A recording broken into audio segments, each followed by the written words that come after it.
ரோகிணி வந்து அவங்க ஃப்ரெண்டு வித்யாவை கூப்பிட்டுட்டு வீட்டுக்கு போறாங்க. அங்க போனா ரோகிணியோட அம்மாவும் கிருஷ்ணா அங்க வெயிட் பண்ணிக்கிட்டு இருக்காங்க. அப்புறம் தான் தெரியுது அவங்க வந்து அவங்க அம்மாவையும் பையனையும் கூட்டிட்டு வந்து புது வீட்டுல பால் காய்ச்சறாங்க அப்படின்னு சொல்லிட்டு. அப்ப வீட்டுக்குள்ள எல்லா அரேஞ்ச்மெண்ட்ஸும் பண்ணிட்டு இருக்காங்க. உங்களுக்கு இந்த வீடு பிடிச்சிருக்குது இல்லம்மா அப்படின்னு சொல்லிட்டு வித்யா கேட்கறாங்க. நல்லா இருக்குதுமா வீடு, ஆனா தண்ணி வசதி எல்லாம் இருக்குமான்னு தான் தெரியல அப்படிங்கிற மாதிரி அவங்க சொல்றாங்க. தண்ணி வசதி எல்லாமே இருக்குது, போர் தண்ணி எல்லாமே வரும், ஆனா குடிக்கிறதுக்கு மட்டும் கேன் தண்ணி வாங்கிக்கலாம், 2 நாளுக்கு ஒரு தடவை போட சொல்லியிருக்கேன் அப்படிங்கிற மாதிரி ரோகிணி சொல்றாங்க. ரோகிணி வந்து ரொம்ப எரிச்சலோடவே எல்லாமே பண்ற மாதிரி பேசுறாங்க. பால் பொங்கிருச்சு, வாங்க சாமி கும்பிடலாம்னு சொல்லி அவங்க அம்மா சொல்றாங்க. பாலெல்லாம் எடுத்து வைக்கிறாங்க. ரோகிணி வந்து பூஜை பண்ணி எல்லாமே பண்ணி முடிச்சுட்டு வந்து உட்கார்றாங்க. அவங்க அம்மா வந்து எல்லாருக்கும் பால் குடிக்கிறதுக்காக கொண்டு வராங்க. அப்ப அந்த கிருஷ் வந்து அம்மா நான் கொஞ்ச நேரம் போய் வெளியே விளையாடட்டுமா அப்படின்னு சொல்லி கேட்கறாங்க. கேட்டுக்கு வெளியே போக கூடாது, முன்னாலே விளையாடு அப்படின்னு சொல்லிடுறாங்க ரோகிணி. சரின்னு சொல்லி பையன் வெளியே போய் விளையாடிட்டு இருக்கான். அப்ப ரோகிணி வந்து அவங்க அம்மா கிட்ட 1008 கண்டிஷன் போடுறாங்க. இங்க பாருமா, நீ வீட்டை விட்டு வெளியே எங்கேயுமே போக கூடாது, அக்கம் பக்கத்துக்காரங்க கிட்ட பேசக்கூடாது, பையனை வந்து வெளியே எங்கேயும் விளையாடுறதுக்கெல்லாம் விடாத அப்படின்னு சொல்றாங்க. ஏண்டி அவனை நினைச்சு எனக்கே ரொம்ப கவலையா இருக்கு. நம்ம ஊர்ல இருக்கும்போது அக்கம் பக்கத்து வீட்டு பசங்களோட நல்லா ஜாலியா விளையாண்டுட்டு இருந்தான், இங்க வந்து அவனுக்கு யாருமே தெரியாதுல்ல அப்படிங்கிற மாதிரி பேசுறாங்க.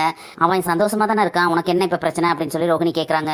நீ இருக்கிறதுனால அவன் சந்தோஷமா இருக்கான், நீ வந்து இப்ப கிளம்பி போயிருவேன், வாரத்துக்கு ஒரு தடவை தான் வருவேன்னு சொல்ற, அப்ப எப்படி அவன் சந்தோஷமா இருப்பான் அப்படின்னு சொல்லி கேட்கறாங்க. இங்க பாருமா, அதெல்லாம் அவன் ஸ்கூலுக்கு போனோம்னா அவனுக்கு ஸ்கூல்ல ஃப்ரெண்ட்ஸ் எல்லாம் கிடைப்பாங்க, அவன் சந்தோஷமா தான் இருப்பான், அதை பத்தி நீ கவலைப்படாத. சாயந்தரம் 7 மணி ஆச்சுன்னா அவனுக்கு சாப்பாடு கொடுத்து தூங்க வச்சிரு, வீட்டுக்குள்ள எல்லா லைட்டும் ஆஃப் பண்ணி, வீட்டுக்கு வெளியும் லைட் எல்லாம் எரிஞ்சிட்டு இருக்க கூடாது அப்படின்னு சொல்றாங்க.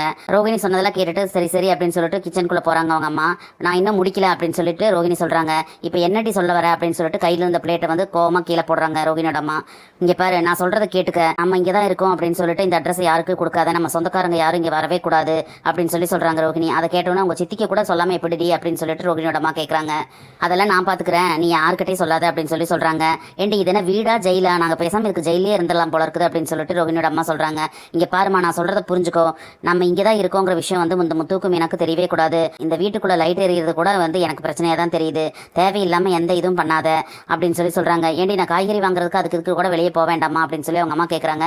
இங்க பாரு, வீட்டுக்கு தேவையான எல்லா பொருளும் நானே வாங்கிட்டு வந்து இப்ப கொடுத்துட்டு போயிருவேன், அதே மாதிரி வாரத்துக்கு ஒரு தடவை வேணுங்கிறதெல்லாம் நானே வாங்கிட்டு வந்து கொடுக்குறேன், பால் மட்டும் பக்கத்துல இருக்கிற கடையில சொல்லி அவனே கொண்டு வந்து இங்க கொடுத்துட்டு போயிருவான் அப்படின்னு சொல்றாங்க.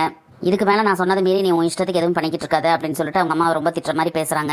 அப்ப அந்த கிருஷ் ஓடி வந்து அம்மா வாமா வெளியே பிளேன் வருது பாக்கலாம் வாமா அப்படின்னு சொல்லிட்டு கூப்பிட்டு வெளியே போறான். ரோகிணி வந்து பையன் கூட வெளியே கேட்டுக்கு வெளியே போயிடுறாங்க. அப்ப வித்யா உடனே ரோகிணியோட அம்மா கிட்ட வந்து அவ ரொம்ப ரூல்ஸ் போடுறது உங்களுக்கு கஷ்டமா இருக்காமா அப்படின்னு சொல்லி கேட்கறாங்க. கஷ்டமா தான் இருக்குமா, ஆனா அவளோட கஷ்டத்தை நினைச்சா எனக்கு அது புரியுது, அவளோட வாழ்க்கை பறி போயிருமோன்னு சொல்லி பயத்துல இருக்கான்னு எனக்கு தெரியுது அப்படின்னு சொல்லிட்டு ரோகிணியோட அம்மா சொல்றாங்க. ஏன்னா நான் முதல்ல அவளுக்கு தேடி கொடுத்த வாழ்க்கை சரியில்லாம ஆயிடுச்சு, சின்ன வயசுலயே அவளுக்கு தப்பான ஒரு வாழ்க்கையை வந்து நான் அமைச்சு கொடுத்துட்டேன், அந்த வாழ்க்கை சரியில்லாம ஆயிடுச்சு, ஆனா அவளா ஒரு வாழ்க்கை தேடிக்கிட்டா, அந்த வாழ்க்கையாவது அவளுக்கு நினைக்கணும்னு சொல்லி அவ நினைக்கிறா, அதை நினைச்சதா அவ பயப்படுறான்னு எனக்கு தெரியுது, அவங்க வீட்டுல இது உண்மை தெரியாம இருக்கிற வரைக்கும் எனக்கு சந்தோஷம் தான், அவங்க வீட்டுல உண்மை தெரிஞ்சது அப்படின்னா அவங்க எப்படி எடுத்துக்குவாங்களோ இவ்வளவு ஏத்துக்குவாங்களோன்னு எனக்கு தெரியல அப்படின்னு சொல்லி அவங்க அம்மா கவலையா சொல்றாங்க. வேடிக்கை பார்க்கறதுக்காக பையன் கூட வெளியே போன ரோகிணி வந்து அப்படியே கடைக்கு போய் வீட்டுக்கு தேவையான ஜாமான்லாம் வாங்கிட்டு வந்துடுறாங்க. வாங்கிட்டு வந்து காலிங் பெல் அடிக்கிறாங்க. அப்ப அந்த நேரம் பார்த்து ரோகிணியோட அம்மாவோட போன் அடிக்குது. கரெக்டா ரோகிணியும் உள்ள வந்துடுறாங்க. யாரும் உனக்கு ஃபோன் பண்றாங்களே அப்படின்னு சொல்லிட்டு கேட்கறாங்க. எடுத்து பார்த்தா முத்துன்னு வருது. என்ன முத்துன்னு வருது, யார் இந்த முத்து அப்படின்னு சொல்லிட்டு ரோகிணி கேட்கறாங்க. அதுக்கு அவங்க அம்மா இருந்துட்டு எனக்கு தெரிஞ்சது ஒரே முத்து தானே, அது உன் குழந்தைனார் தான் அப்படின்னு சொல்றாங்க. அவன் எதுக்கு உனக்கு ஃபோன் பண்றான் இப்போ அப்படின்னு சொல்லி கேட்கறாங்க. எனக்கு எப்படி தெரியும், அன்னைக்கு நான் வீட்டில் வந்து சத்தம் போட்டுட்டு வந்தது தான், அதுக்கப்புறம் வந்து நான் அவங்க கிட்ட பேசவே இல்லை அப்படின்னு சொல்லி அவங்க சொல்றாங்க. ஆனா அங்க என்ன நடந்திருக்கு அப்படின்னு பாத்தீங்கன்னா, முத்து வந்து ஒரு சவாரிக்காக ரொம்ப தூரம் போயிருப்பாரு. அது பாத்தீங்கன்னா ரோகிணியோட அம்மா இருந்த ஊர் தான். அவங்க வீட்டு பக்கத்துல தான் வந்து ஒருத்தவங்களை சவாரிக்கு இறக்கி விட்டுருப்பாரு. இறக்கி விட்டுட்டு இவ்வளவு தூரம் வந்துட்டு அப்படியே கிருஷ்ண பார்த்துட்டு வரலாம் அப்படின்னு சொல்லிட்டு தான் வந்திருக்காரு. அங்க போய் பார்த்தா அங்க வந்து வீடு பூட்டி இருக்கு. பக்கத்துல இருக்கிறவங்க கிட்ட விசாரிக்கிறாரு. இல்லப்பா எங்களுக்கு என்னன்னு தெரியல, அவங்களுக்கு வேற அடிக்கடி உடம்பு சரியில்லாம ஆயிட்டு இருந்தது, 2 நாளா வீடு வேற பூட்டி தான் இருக்கு, நீங்க தானே அவங்களை அடிக்கடி வந்து பாக்கறதுக்கு வருவீங்க, உங்களை பாக்கறதுக்கு தான் அவங்க ஊருக்கு வந்திருக்காங்களான்னு நாங்க நினைச்சிட்டோம் அப்படின்னு சொல்லிட்டு ஒரு அம்மா சொல்றாங்க. இல்ல ரொம்ப நாள் ஆச்சு அவங்களை பார்த்து, அதனால பார்த்துட்டு போலான்னு தான் வந்தேன் அப்படின்னு சொல்லி முத்து சொல்றாரு. சரி அவங்க வந்தாங்கன்னா நீங்க வந்துட்டு போனதான் நான் சொல்றேன் அப்படின்னு தான் அவங்க சொல்லியிருப்பாங்க. சரி போனாவது பண்ணி பார்க்கலான்னு சொல்லி தான் இப்ப முத்து வந்து ஃபோன் பண்றாரு. உடனே ரோகிணி இருந்துட்டு சரி நான் சொன்ன மாதிரி சொல்லு அப்படின்னு சொல்லிட்டு அவங்க அம்மா கதை சொல்றாங்க. அப்புறமா அவங்க அம்மா வந்து ஃபோன் அட்டன் பண்றாங்க. உடனே அவங்க ஃபோன் அட்டன் பண்ண முத்து இருந்துட்டு அம்மா எப்படிமா இருக்கீங்க, நான் உங்க வீட்டு வாசல்ல தான் நிக்கிறேன் அப்படின்னு சொல்றாரு. உடனே ரோகிணிக்கு அவங்க அம்மாக்கு எல்லாருக்குமே ரொம்ப அதிர்ச்சி ஆயிருது. என்னது வீட்டு வாசல்லையா அப்படின்னு சொல்லிட்டு கேக்குறாங்க. ஆமாமா நான் உங்க வீட்டு வாசல்ல தான் நின்றுட்டு இருக்கேன், வீடு வேற பூட்டி இருக்குது அப்படின்னு சொல்லி முத்து சொல்றாரு. அப்பதான் உங்களுக்கு நிம்மதியாகுதோ, அந்த வீட்டுக்கு போயிருப்பாங்க போல இருக்குதுன்னு சொல்லிட்டு. ஆமாமா உங்க வீட்டு வரைக்கும் நான் சவாரிக்காக வந்தேன், அப்படியே உங்களை பார்த்துட்டு கிருஷியும் பார்த்துட்டு போலாம் அப்படின்னு சொல்லிதாமா நான் வந்தேன் அப்படின்னு சொல்லி முத்து சொல்றாரு. எங்கம்மா இருக்கீங்க, உங்களுக்கு வேற உடம்பு சரியில்லைன்னு வேற சொல்லிட்டு இருந்தாங்க பக்கத்து வீட்டுல இருக்கிறவங்க, இப்ப நல்லா இருக்காமா அப்படின்னு சொல்லிட்டு முத்து ரொம்ப அக்கறையா பேசுறாரு. முத்து அப்படி பேசுனது கேட்கும்போது வந்து ரோஹிணியோட அம்மாவுக்கு ரொம்ப மனசுக்கே ஒரு மாதிரியா இருக்குது. அப்படியே ரோஹிணி பார்த்துட்டு ஒரு மாதிரியா பாக்குறாங்க. ரோஹிணி இருந்துட்டு நான் சொன்ன மாதிரி பேசு அப்படிங்கிற மாதிரி ஜாட காமிக்கிறாங்க. நாங்க வந்து வெளியூருக்கு வந்துட்டோம்ப்பா அப்படின்னு சொல்லி சொல்றாங்க. வெளியூருக்காமா, எந்த ஊருக்குமா, எங்க இருக்கீங்க அப்படின்னு சொல்லி ரொம்ப அக்கறையா வந்து முத்து கேட்கறாரு. இல்ல நாங்க வந்து வெளியூருக்கே வந்துட்டோம், என் பொண்ணு வந்து வேற ஊர்ல வீடு பார்த்து என்ன தங்க வச்சுட்டா, நானும் கிருஷ்ணன் அங்கதான் இருக்கோம், சொந்தக்காரங்க தெரிஞ்சவங்க எல்லாம் அங்க பக்கத்துல இருக்காங்க அப்படின்னு சொல்லி சொல்றாங்க. சரிம்மா நீங்க எங்க இருக்கீங்கன்னு சொல்லுங்கம்மா, நானும் மீனா வந்து உங்களை பாக்குறோம், நீங்க அன்னைக்கு பேசுனது கூட நாங்க பெருசா எடுத்துக்கலாமா, எங்க அம்மா என்ன திட்டினா நான் கோவப்படுவேனா, அந்த மாதிரி நான் நினைச்சிட்டேம்மா அப்படின்னு சொல்லிட்டு முத்து சொல்றாரு. முத்து அப்படி சொன்னது கேட்டோன்னா ரோஹிணியோட அம்மாவுக்கும் வித்யாவுக்குமே மனசுக்கே ஒரு மாதிரி இருக்கு. ஆனா ரோஹிணி வந்து அப்படியே அடமெண்டாவே தான் நின்றுட்டு இருக்காங்க. நீங்க எங்க இருக்கீங்கன்னு சொல்லுங்கம்மா, அட்ரஸ் சொல்லுங்க, நாங்க வந்து பாக்குறோம் அப்படின்னு சொல்லி சொல்றாரு. ரோஹிணி வந்து உடனே சொல்லாத அப்படிங்கிற மாதிரி கஞ்சாட காமிச்சிட்டு தலையாட்டுறாங்க. ரோஹிணியோட அம்மா இருந்துட்டு அதெல்லாம் சரிப்பட்டு வராதுப்பா அப்படின்னு சொல்லி சொல்றாங்க. என்னம்மா இப்படி சொல்றீங்க அப்படின்னு சொல்லும்போது, நாங்க நிம்மதியா இருக்கணும், யாரும் எங்களுக்கு வேண்டாம் அப்படிங்கிறதுனால தான் வந்து நாங்க வேற ஊர் பக்கமா வந்திருக்கோம், இதுக்கு மேல நீ ஃபோன் பண்ணி எனக்கு தொந்தரவு பண்ற வேலையில வச்சுக்காத, போனை வை அப்படின்னு சொல்லிடுறாங்க. அவங்க அப்படி போனை வச்சோன்னா முத்துக்கே வந்து ஒரு மாதிரி ஆயிடுது. சரின்னு சொல்லி போனை வச்சுட்டு அப்படியே ஊருக்கு கிளம்பி வந்துட்டு இருக்காரு. அப்ப ரோஹிணி வந்து கிருஷ்ண ஸ்கூலுக்கு கூட்டிட்டு போக வேண்டியது இருக்குல்ல, ரெடியாகு அப்படின்னு சொல்லி சொல்றாங்க. ரோஹிணி வந்து கிருஷ்ணையும் அவங்க அம்மாவையும் கூப்பிட்டுட்டு கிருஷ்ண ஸ்கூல்ல சேர்த்தறதுக்காக போறாங்க. ஆனா அந்த ஸ்கூல்ல தான் வந்து அண்ணாமலை வந்து வேலை செய்யறதுக்காக பரசுகிட்ட வேலைக்கு சொல்லி இருந்த காரணத்தினால அங்க வந்திருக்காரு. அப்ப அண்ணாமலைக்கு வந்து அங்க வேலை கிடைச்சிருது. வாரத்துல 2 நாள் மட்டும் வந்து வேலை பார்த்தா போதும் அப்படின்னு சொல்லிட்டு இருக்காங்க. சரி நல்லா பேசி முடிச்சுட்டு ஸ்கூலோட ஆபீஸ் வாசல்ல நின்று அண்ணாமலை வந்து பரசுக்கு போன் பண்ணி விஷயத்தையெல்லாம் சொல்லிக்கிட்டு இருக்காரு.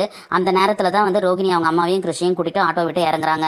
ஆனா அதை வந்து அண்ணாமலை கவனிக்கல, அண்ணாமலையையும் அவங்களும் பார்க்கல. அப்ப கிருஷ் வந்து ரோஹிணி கிட்ட நான் இருக்கிற வீட்டுக்கே நீயும் வந்துருமா அப்படின்னு சொல்லி கேட்கறான். ஆனா ரோஹிணி வந்து அது இப்போதைக்கு நடக்காது அப்படின்னு சொல்றாங்க. உடனே கிருஷ்ணோட முகம் வந்து வாடி போயிருது. இன்னும் கொஞ்ச நாள் கழிச்சு நான் உன்னை கூட்டிட்டு போறேன் நான் இருக்கிற இடத்துக்கே, அது வரைக்கும் நீ பொறுத்துக்கோ அப்படிங்கிற மாதிரி சொல்றாங்க. ரோஹிணியும் அவங்க அம்மாவையும் பையனையும் வீட்டுல அங்க செட்டில் பண்ணிட்டு இங்க வீட்டுக்கு வந்துடுறாங்க. அப்ப வீட்டுல ஹால்ல உட்காந்துட்டு இருக்காங்க ரோஹிணி. அப்ப கரெக்டா முத்து வராரு. மீனா மீனா அப்படின்னு சொல்லிக்கிட்டே வராரு. ஏங்க நான் கிச்சன்ல தான் இருக்கேன் அப்படின்னு சொல்லிட்டு மீனா சொல்றாங்க. முத்து வந்து கிச்சனுக்குள்ள போறாரு. முத்து வந்து கிச்சனுக்குள்ள போறதையே பார்த்துட்டு ரோஹிணி வந்து அப்படியே ஒளிஞ்சு நின்று அவங்க என்ன பேசுறாங்கன்னு சொல்லி ஒட்டு கேட்கறாங்க. அப்ப வந்து முத்து இருந்துட்டு நான் வந்து சவாரிக்காக கிருஷ்ணோட ஊர் பக்கம் போயிருந்தேன், அதனால கிருஷ்ண பார்த்துட்டு வரலான்னு சொல்லிட்டு அங்க போனேன் அப்படின்னு சொல்றாங்க. உடனே மீனா இருந்துட்டு எங்க கிருஷ்ண பாத்தீங்களா, கிருஷ்ண நல்லா இருக்கானா, அவங்க வேற அன்னைக்கு வந்தபோது நம்ம கிட்ட கோவமா பேசிட்டாங்க, எனக்கு அதுவே மறக்கவே இல்லைங்க அப்படிங்கிற மாதிரி சொல்றாங்க. இல்ல மீனா நான் அவங்களை பார்க்கல, கிருஷ்ணோட வீடு பூட்டி கிடக்குது, அவங்க அங்க இல்லையாமா அப்படின்னு சொல்றாங்க. என்ன சொல்றீங்க அப்படின்னு கேட்கும்போது ஆமா முதல் பூட்டி இருந்தனால அவங்க எங்கேயோ போயிருக்காங்கன்னு தான் நான் நினைச்சேன், ஆனா அந்த வீட்டையே அவங்க காலி பண்ணிட்டாங்களாமா அப்படின்னு சொல்றாங்க. இது எப்படிங்க உங்களுக்கு தெரிஞ்சது அப்படின்னு சொல்லும்போது வீடு பூட்டி இருந்தது சரின்னு சொல்லி கிருஷ்ணோட பாட்டிக்கு நான் ஃபோன் பண்ணேன், அப்ப பேசும்போது வேற ஊர்ல வீடு பார்த்து அவங்க பொண்ணு தங்க வச்சுட்டாங்கன்னு சொன்னாங்க. எனக்கு இன்னும் கூட நம்ப முடியலங்க, அந்த கிருஷ்ணோட பாட்டி நம்ம கிட்ட எவ்வளவு தன்மையா பேசுவாங்க, ஆனா அன்னைக்கு அவங்க பேசின விதமே சரியில்லை அப்படின்னு சொல்லிட்டு மீனா சொல்றாங்க. ஆமா மீனா எனக்கும் அந்த சந்தேகம் இருக்கு, இப்ப என்னடானா நான் ஃபோன் பண்ணி உங்களை பார்க்க வரமா, நீங்க எங்க இருக்கீங்கன்னு சொல்லுங்கன்னு நான் கேட்கும்போது அவங்க வந்து என்கிட்ட ரொம்ப கோவமா பேசிட்டாங்க, நீங்க எதுக்காக எங்களை பார்க்கணும், யாரும் எங்களை பார்க்க வர வேண்டாம், யாரும் எங்ககிட்ட பேச வேண்டாம், இனிமே எனக்கு ஃபோன் பண்ணி தொந்தரவு பண்ணாதீங்கிற மாதிரி பேசிட்டு போனை வச்சுட்டாங்க அப்படின்னு சொல்லிட்டு முத்து சொல்றாரு. என்னங்க இதெல்லாம் தானே அவங்க நம்ம கிட்ட பேசிட்டு இருந்தாங்க, இப்ப என்ன திடீர்னு அப்படின்னு சொல்லிட்டு மீனா கேட்கறாங்க. அதுக்கு முத்து இருந்துட்டு இந்த கிருஷ்ணோட விஷயத்துல வந்து ஏதோ ஒரு ரகசியம் ஒளிஞ்சிருக்குது மீனா அப்படின்னு சொல்றாரு. ரகசியமா என்னங்க சொல்றீங்க அப்படின்னு சொல்லி மீனா கேட்கறாங்க. நான் முத்து இப்படி சொன்னது கேட்டோன்னா விட்டு கேட்டு இருக்கிற ரோஹிணிக்கு வந்து அப்படியே ஷாக் ஆயிருது. அப்படியே முழிச்சுக்கிட்டே முறைச்சிட்டு பார்த்துட்டு இருக்காங்க.